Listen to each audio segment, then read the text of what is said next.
Hello, everyone. Thanks for joining the latest episode of the Commons in Conversation, an interview series about the ways in which nonprofits and philanthropy are working to close the country's divisions.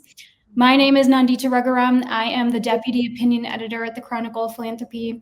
And today I'm talking to Ashleigh Gardere, who is the president of PolicyLink. PolicyLink is a national research institution that aims to promote racial and economic equity. And it's using the 250th anniversary of the signing of the Declaration of Independence next year to push for a rebirth of sorts for the country. So essentially, PolicyLink holds that the vision for truly equitable multiracial democracy hasn't been realized. And so on the country's 250th birthday, it's calling for a sort of new founding for the country. Ashleigh, thank you so much for joining me. I want to start by talking a little bit about the historical context behind this new founding. So if the first founding was, like I said, the signing of the Declaration of Independence, has there been a second founding, a third founding? Walk us through that. Yeah, first of all, thank you for having me. I'm really thrilled to be in conversation with you today. I love this question to start with the historical context because I think it really does matter. It feels, especially in this moment, like it's easy to get stuck in the current context and declare that it's just a political moment. And I think what we have seen, what we believe, is that there have been multiple founding moments, that the founding of this nation continues, right? And so whether or not we think about kind of the post-Civil War moment and Reconstruction, or women's suffrage, or the Civil Rights Movement, or the fight for marriage equality, we really hold that there have been multiple founding moments and that this moment constitutes the next one. What's been interesting to me, though, is to think about in those major moments, even when we think about the Great Depression, and if you put images side by side of like what were the banners that people were holding, the posters that they were carrying, folks are asking for the same things, right? So, good job with fair wages, Great Depression. Women's suffrage, equal rights, voting rights. The 1950s and 60s, equal rights, voting rights, good jobs with fair wages, decent housing. Same thing for the fight for marriage equality. This is really about equal rights. And even when we look at these last several years, folks are asking for civil rights. And even today, even this weekend, right? It's about how do we make sure that our rights are recognized and realized. And so then what sits with me then is that, and why historical context matters, is because it allows us to avoid just having a conversation about who's in office or how they're using their power. There is, I believe, a singular question, one question that we've been wrestling with for the 250 years that we've been a nation. And essentially it's, will we govern for some or will we govern for all? That's the question that we're holding. And if that is the question, it means that we have a design challenge. And so an organization like PolicyLink, named PolicyLink, has been really confronting that perhaps it's not that we haven't found the perfectly right policy intervention. Perhaps there's a design challenge. And so in this generation of PolicyLink, you hear us talking a lot about redesigning the nation, its legal and regulatory framework so that it works for everyone, because that means that we can, for once and for all, settle this question about do we intend to govern for few or govern for all. Can you talk a little bit more about that design challenge you mentioned? You say that it's important to redesign and fix that flaw that was inherent in the Declaration of Independence or the Constitution. So who or what did the framers of the Constitution leave out? Okay. I told you we've been doing a lot of thinking, which means that we have lots of thoughts about how we think about this moment. I think that we underestimate this impact about like this dichotomy, this governing for few versus governing for all, like how it really plays out in the ways that what we say, what we act, the questions that we ask. And so this piece about governing for some versus the all, there's a similar dichotomy about like well, who's right and who's wrong? And so, and this critiquing that we always do. And so I just want to be careful not to limit the frame about what they got wrong. Because I actually believe that if you're courageous enough to take first pen on nation building work, it means you are also courageous enough to get some things wrong. And so, yes, the founders, there were imperfections in what they built. Not necessarily the words, right? The promises are beautifully crafted. They promise all thriving for all of us.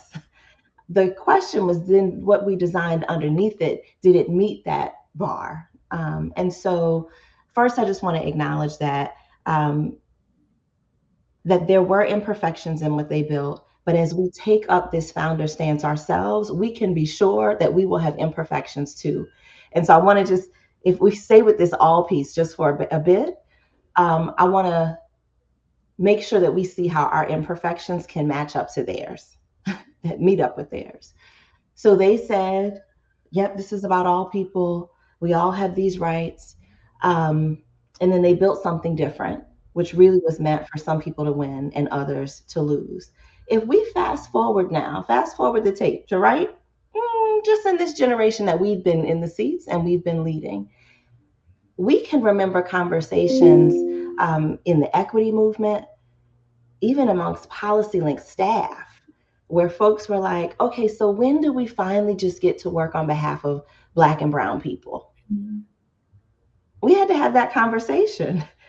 And part of what we got to was, wait a minute, okay, so the founding documents promise all. What also promises all is our equity definition. That definition says just and fair inclusion into a society in which all people can participate, prosper, and reach their full potential. We're struggling with the same thing. And so what you see PolicyLink doing at this point is just calling the question. Are we serious about this promise? And are we willing, now that we are in the seats, to do the work necessary to make sure that all finally means all in this nation, and certainly for our governing institutions? So if this push can be seen as, I think what you're saying, it's a push for increased equity for everyone, right?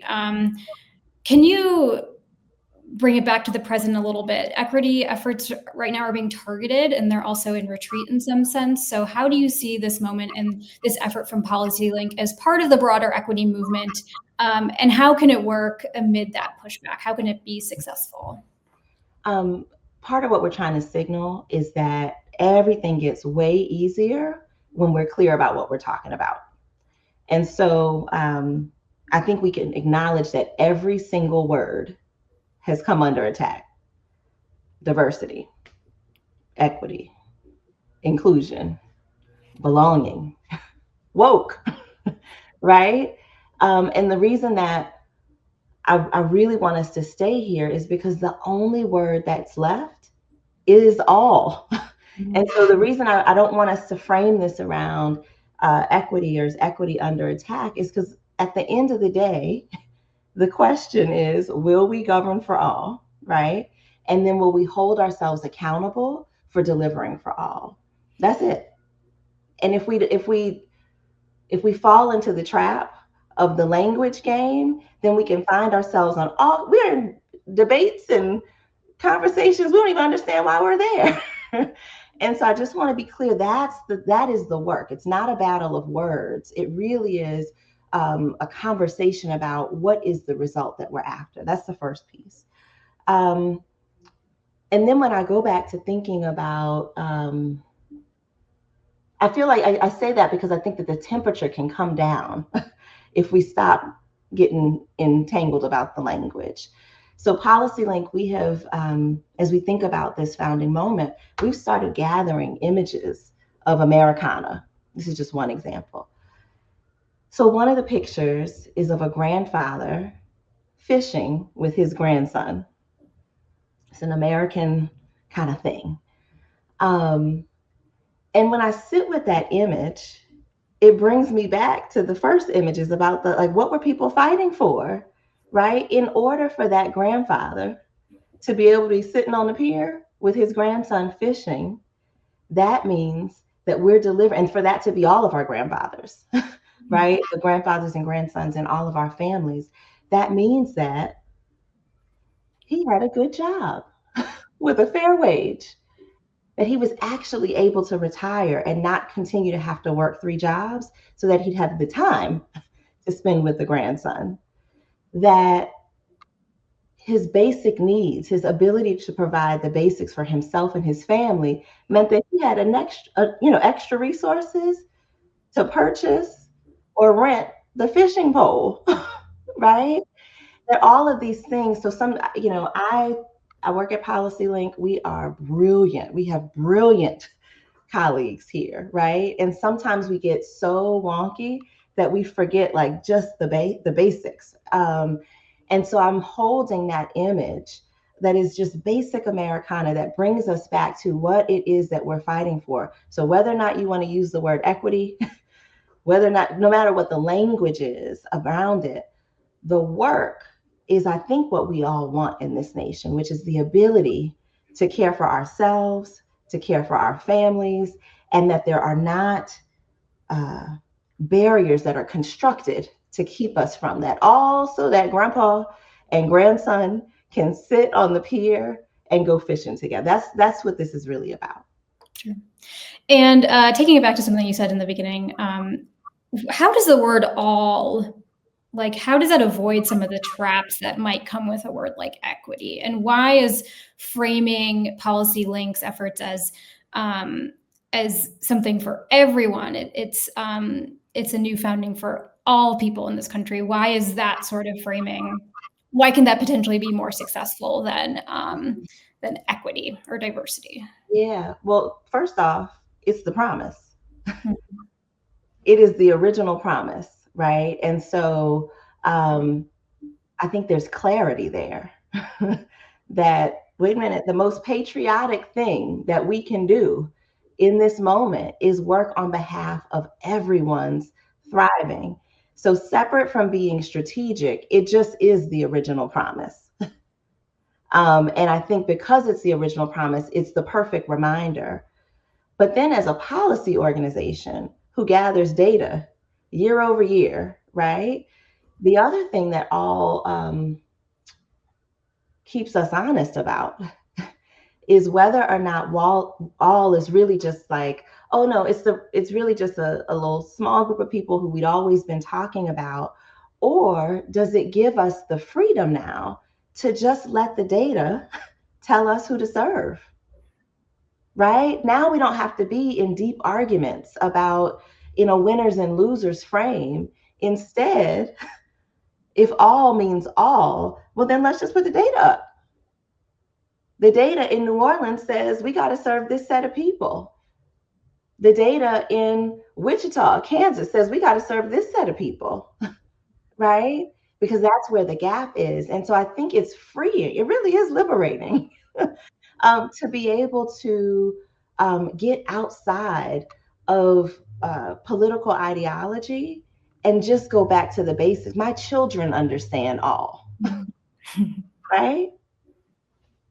So I'm kind of, what I'm understanding is that using a word like all can bring people to your mission that might otherwise be turned off by words that, you mentioned woke, for example, earlier, like words that like all brings people in, whereas other words might leave people out. Is that sort of what you're saying? Yeah. And there's a lot. And I think what I would say there too is we've gotten into an interesting moment in the nation's history where almost everybody feels like they're not a part of the all. Mm-hmm. Right?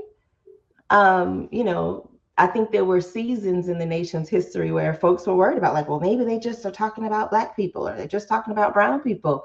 We're in a season where everybody, poor white folks, Black folks, Asian folks, Latinx folks, everybody's like, well, clearly they're not talking about me. And so all is, again, I just want to make sure that it doesn't land as just a strategy. It really is the necessary work, right? The necessary work in order to be able to get to realize the promise of this nation, written promises of this nation. Okay, switching gears a little bit. You wrote last year that, I'm going to quote from your article, "Until we bring love and accountability to our internal practices, external partnerships, and the nonprofit sector more broadly, we cannot expect to realize a flourishing multiracial democracy." Mm-hmm. So I wanted you to expand on that a little bit. What does bringing love to this work mean, and what needs to change in nonprofit practice? Like, how does the sector itself need to change? Oh, goodness gracious. Okay. So this is about personal accountability. So one of the things that we hold at PolicyLink, and Michael McAfee and I, as the leaders of PolicyLink, hold, is that we actually can't ask the nation to do something that we're not willing to do ourselves. The idea of governing for all or nation building work, all of that sounds super fancy and fabulous and over there or out there. And first of all, it's important just to know that we're serious about that. We actually believe it's possible to redesign the nation. But that means that we have to be willing to redesign our institution too. And so do our partners and colleagues. So do all of us. So very practical examples. Even though we are a nonprofit institution, we feel like we have to pay fair wages, competitive wages, particularly when these are the folks who are like, the folks who work at nonprofits are the ones who are like, I want to save the world, right? So we're asking the Avengers to make $2, right?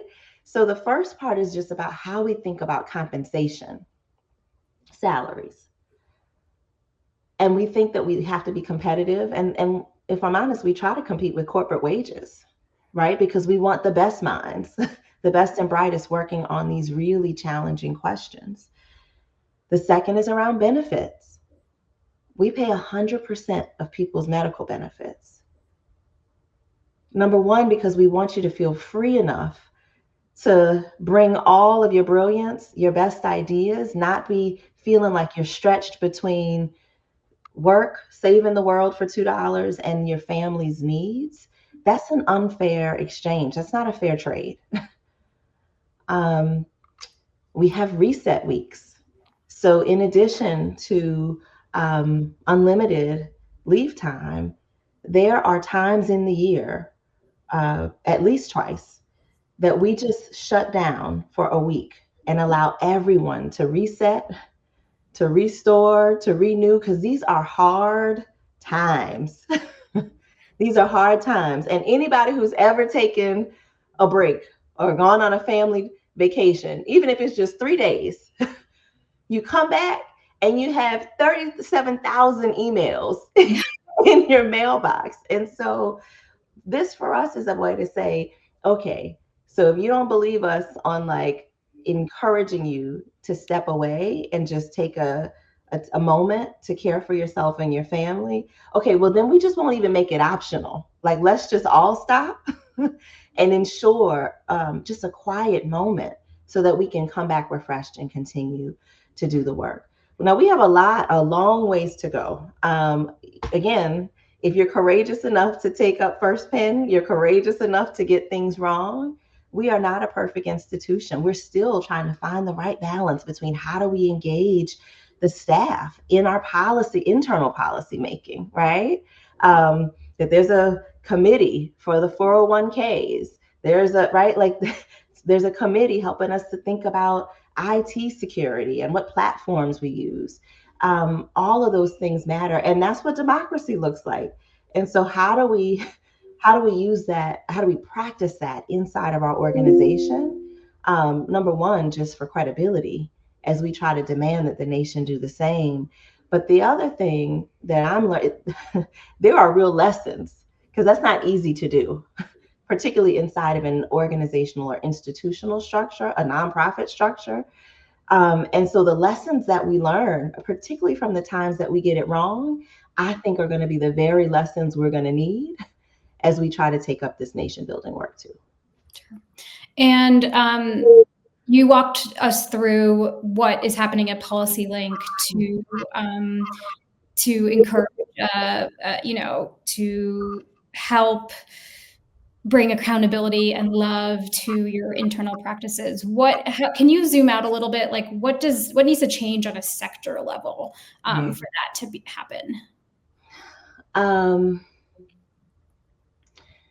I think that there's probably an analog between governing for all and governing for the few, with how we behave in the sector.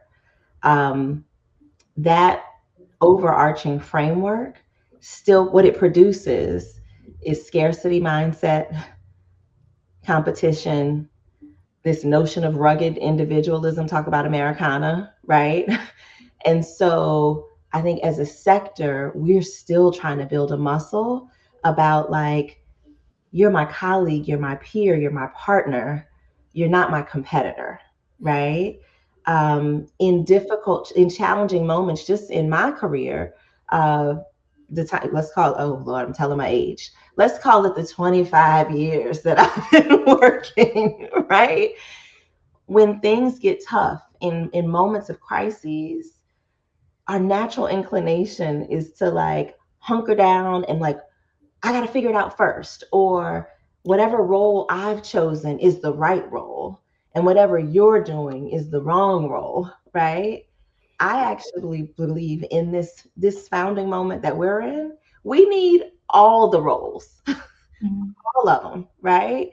If you are in court defending, we need that. If you're an organizer and you're just working in your community with your neighbors around like, what are the things that we need most, right? Or how do we remind people of the generational demand for decent housing and good jobs with fair wages? We need that, right? If you are an institution like PolicyLink who's decided that we're builders, we really are going to focus on this next generation of nation building. We need that.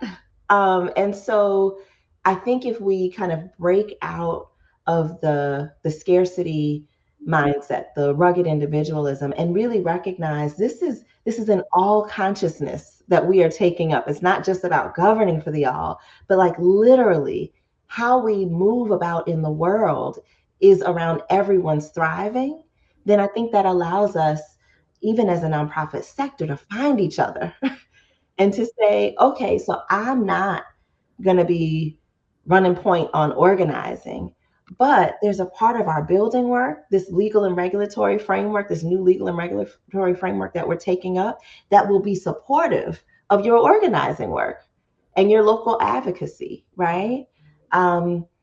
We're not litigants in court, but you look like you're running out of resources. How do I stand with you in solidarity and make sure you have what you need, right? That's a different way of working. I think with the language we've used for that is transformative solidarity. But I think that's what opens up if we're willing to take on this all consciousness. Sure. So bringing it back to kind of pushing out of the nonprofit sector, I guess.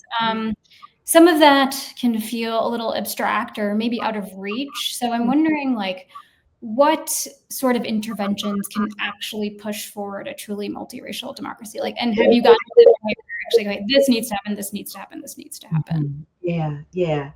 So we have, and I'm still going to be careful about how I answer your question. I'll start with the abstract, and because I think it's important for people to understand why that, to get to the concrete, right? So we talk about needing to design a new legal and regulatory framework for the nation. Well, what does that mean? That sounds super sassy. What are you talking about, Ashleigh? One of the things that we've had to reckon with is that when we think about the rights that we have in the United States, many of those rights, if not most of them, are only proven when I feel like I've been denied that right. So think about housing. my right to safe housing, safe and affordable housing, decent housing, only emerges when I feel like I've been discriminated against. And then I have to prove that I've been discriminated against in order to realize that right. If we go back to the 50s and 60s and go back to that grandfather would have to prove when he was shopping for the fishing pole that he was discriminated against and not allowed into the store to buy that fishing pole, right? But our Constitution actually commits, promises an affirmative duty of government to meet the needs of its people. That's in the 14th Amendment. In that equal protection clause, super won't just roll with me for a second. I promise I'm gonna show you how it becomes concrete. So if we think about, like, wait a minute, if the nation that we want is one that governs for all, then perhaps we shouldn't root all of our legal framework on proving that you don't have it, that you're excluded. Perhaps we should lean on that affirmative duty of government. So now let me come to so show me how to make that concrete. So let's say that we now have this new legal tool. We're in a moment where our federal departments, federal agencies are being dismantled, federal programs are being gutted. We're in an indefinite government shutdown. By the time we work our way out of all of this, you could imagine there might not be a Department of Justice. There might not be a HUD. There may not be an EPA or a Department of Transportation. When we think about not just rebuilding governing institutions, but reimagining them, well, now you could take a potentially new legal tool and say, wait a minute, we have an affirmative duty to deliver for all our people. So then how do we take that new tool and think about new regulations? Before we even get to the regulations, can you imagine if in the reimagining of federal agencies, we said, now, what is the result that we want to see HUD produce? What's actually the result for Department of Transportation? And how will we measure it? And then use a new tool that then says, oh, you have the affirmative duty to do that. Well, now it's not just about like, oh, Lord, we got to hire all them thousands of people who went home, or we have to, like, what are the 17 different agencies that have something to do with environment? No. We're starting from a result. Like, we want everyone to have access to a climate resilient community, to not lose their home year after year after year. If that's the result, well, then we get to design for that and set results for that. And then, as we, the people, hold those institutions accountable for delivering that. So that's just one example that gets to, like, we describe it as federal agency redesign, but like reimagining those governing institutions. So take something super wonky like a new legal theory or new legal tool, but apply it to, we've got to reimagine governing institutions no matter what. Because I think what we'll see in these next few weeks and few months is that folks will end up with nothing. And I think most of us won't be comfortable with that, right? And so when we think about the new agencies, and not just federal, this will be at the state level and our local level too. How do we take what we've learned around this, something as simple as affirmative duty, and reimagine the regulatory structures that are in place? And then maybe the last, this is dreamy, but it is concrete. It's just dreamy. It takes a long time. It's been 33 years since we've passed a constitutional amendment. What I notice is that folks who really do care about governing for all, we're typically not ambitious enough to think about the Constitution itself, right? Folks who want to govern for a few, oh, they're real great at that. And so when I was like, wait, when was the last amendment, like constitutional amendment? Guess what it was about? It was about congressional compensation. I mean, that was at the level of a constitutional amendment. I think that's like governing for a few. Yeah. And so there's something about taking these new governing tools and thinking about what is the highest scale of intervention that we ought to consider using, which might be different. I'll just critique my own work, not talking about anybody else's work. One of my proudest achievements was passing a local hire policy in New Orleans. It was one of the first local hire policies in the South. That's awesome.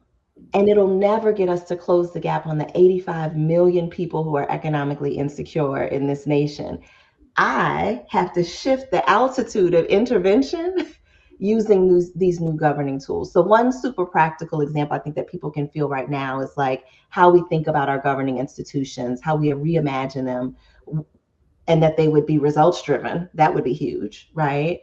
But another is generational work, but still thinking about like, if the invitation was to continue to perfect this union, then why don't we imagine bigger about what the interventions, the places of intervention ought to be, particularly for those of us who care about governing for all?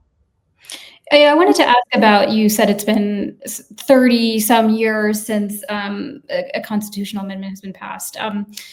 And it's something that's focused on a very small part of the country, right? So I guess my question is, what are next steps? If it has been so long, and you know that effort wasn't something that was for all, what can we what is possible to achieve? Yeah. Or what is PolicyLink's next steps to get an amendment added that includes everyone? So what you'll see us doing, we are exercising a significant discipline around the governing tools. So what I described about really getting into legal theory is it's not hypothetical. That's real work we're doing, because I think we are recognizing, just like how many of us struggle to remember the things we learned in 7th grade civics, there's some revisiting of the existing tools that are already written, that don't require new things to get just understanding what those levers are. That's the first body of work. The second, because we do not do this work alone. Remember, our tagline for 20 plus years has been lifting up what works. We don't move outside of relationship with folks on the ground. And so the other piece of this is really being in conversation with folks around the country about like, so if the values, if our undergirding values, if we don't want them to be scarcity and competition and rugged individualism, what ought they be? Like, what are those values? And then how do we connect that to the legal tools that we have, the governing tools that we have?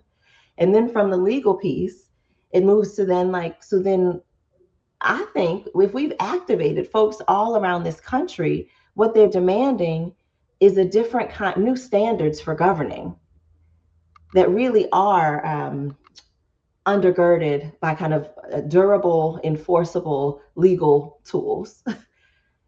And with that new demand for governing, now we can get to the place that we love to just jump to, which is like, oh, well, then this policy, and then this policy, right? Or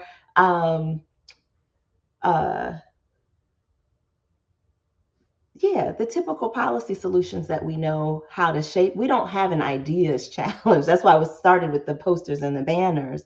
But now we actually have to remind people that we are founders. Yeah. Yeah. And so that was my last question.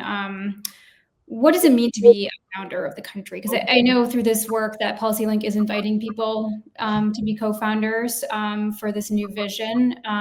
So what does that involve? How do you become one? Do you have to do anything to become one? And who can be a co-founder? Yeah, everyone can. Everyone can. We think that there are 6 competencies that you ought to have to take up this founder's invitation. The first is around foresight. These are just competencies, right? One is around foresight. Like, can I look up from just what I'm doing, what I love doing, and can I look out and see what's happening and look ahead, right? That's how I get to be in a conversation with you about redesigning the nation, right? Another is radical imagination. It takes radical imagination to believe we can have something different than what we have now, more than what we have now, even after 250 years. Another is audacity. It's like if radical imagination is the bigness of our ideas, audacity is the sassiness with which we execute it. Now, if you're listening closely, you might say, well, wait a minute, foresight, radical imagination, audacity, I feel like we're seeing that play out right now. And do you have to be caring about governing for all in order to have those capacities? We agree. Those three, anybody can have. I think they're required, right, in order to make evolutionary leaps, right? Sure. But the other three are what really undergird nation building work. One is humility, that I recognize that the power of the whole is far more important than the power of the one, just me. The next is around, oh Lord, see, the brain. Actually, the next one is around love for all. Now you're gonna be like, so you're a policy organization. Why are you talking about love? Okay, so what we have figured out is that we will never govern for all until we manifest souls that can love all. Like the kind of soul, like us. Am I still holding well, you know what? Y'all did that to me before. And so now I'm only working on behalf of Black and brown people. Or can I manifest a soul that actually can hold everyone, that I actually want to see everyone thrive, even if you do not agree with me, even if you have a different vision for this nation than me, right? So humility, love for all. And then the last is self-renewal. This is the idea that I'm willing to consider that there's something that I'm doing inside my leadership that might not be serving me, my community, the nation, it gets me, it's almost like humility gets you to ask the question, am I doing work that's big enough? Like, is this big enough? Is this going to actually make a difference for everyone? And then self-renewal is like, okay, so when the answer is no, that I actually choose to pivot and to do something different.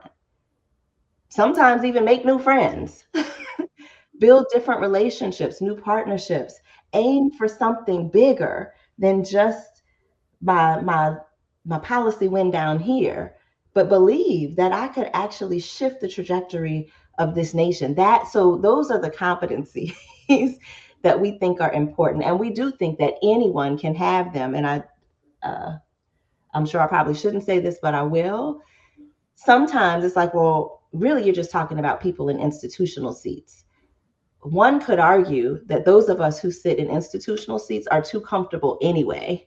And that when you look at the folks who created the greatest change in this nation, they are not people who are taking their salary for about what's the way that I lead, right? And so we really do believe that anybody can hold that founder stance and that those capacities are available to anyone. Let me pause there. Yeah. And then what does a co-founder do from there? Like if someone accepts that role, like what do you do?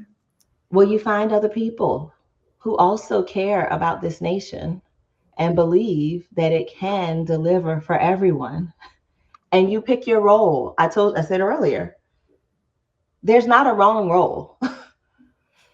You can be a defender, you can be an organizer, you can be a builder, you can be an artist, right? You can be, we were honoring one of our family friends. They have a farm who's been in their family for generations. Just the story of the farm. There were family members who were attorneys sometimes. There were family members who were just good entrepreneurs at the general store. They were family. Like, you can't have a wrong role as you are thinking about the future of this nation and what we can be. It just means that you have the humility to hold the all, to find others inside institutions and in our community spaces and say, you know what, we actually demand more for everyone, right? I believe that that's possible. Ashleigh, that was my last question. A good note to end on. Before we sign off, I did want to ask if there's anything you wanted to make sure our listeners knew about your work, where to find you, about PolicyLink. Yeah. I want to say that this is real. This is real work. It's not dreaming. There's something about when we say that we're dreamers and builders, they're like, oh yeah, see, they're just over there just dreaming up stuff. No, this is real work, and we want folks to be a part of it. So one concrete thing that folks can plan for right now is next year, the 250th anniversary of this nation. We are hosting our next summit in the DC area, August 24th to 28th. This is not a conference. It's not a navel gazing convening. We are going to be practicing our founder stances. So no matter if you're just excited about the place that you live, I'm from California, I want to make sure I'm represented. I'm from Missouri, I want to make sure that I'm represented. Come and be a part of this building process. If you might love your place, but you care about housing more, or you care about water more, or our economy more, come. We're actually going to be thinking about building, not just thinking about building this next generation governing blueprint for this nation. And we want everybody to be a part of it. If you don't know what you care about, and you don't even love your community the best, you just want to be a part. You want to leave 250 years from now. You want your legacy to be that you helped shape the next generation of this nation. Please come. Please come. So that for sure. And then we always are posting about conversations, town halls, listening sessions that we want to invite folks to. This is not a PolicyLink project. This is an everybody project. And maybe the last thing I would say picks up right from there, which is that we don't have to do this work alone. That's what's the beauty of this moment. We also don't have to do it perfectly. And maybe this is what I'm sharing with the philanthropic audience in particular. As a former funder, I'll speak for myself. It mattered to me that I get things right, that I do right by people, right? That it was too expensive to make a mistake. We're going to have to shed. That's part of the self-renewal that we're going to have to release. Let that go. We, just like the first founders, just like the folks, the generations before us, we will not get it all right, but we do have to be willing to take that first step. And so maybe the last thing is, if you're just excited, ready, and you're like, I can't find the link to the summit, or I want to come to the meeting next week, just reach out to PolicyLink. We will get you plugged in, but we're ready to build now, and we want to build with you. Thank you so much, Ashleigh, for chatting with me. Thank you, everyone, for joining the conversation. That's all the time we have. We hope you tune into future episodes of Comments and Conversation. We'll be revealing our next guest very soon, so stay tuned for that. And definitely visit the Commons online at philanthropy.com/thecommons. Thanks so much for joining.